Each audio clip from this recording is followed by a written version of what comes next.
If you've ever wanted to create an Instagram highlight without showing a name underneath, there's a simple trick you can use with an invisible character.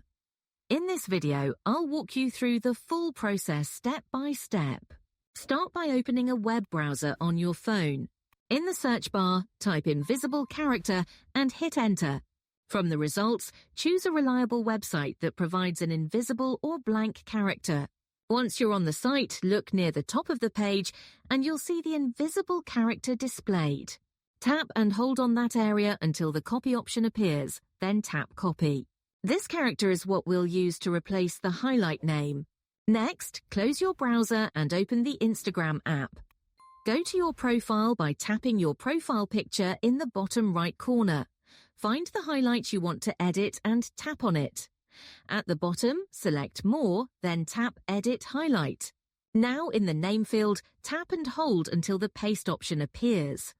Select Paste, and the invisible character will be inserted, making the name area look completely blank. Once it's in place, tap Done in the top right corner to save your changes. If this guide helped you out, let me know in the comments and give the video a like. Don't forget to subscribe for more clear and useful tutorials just like this one.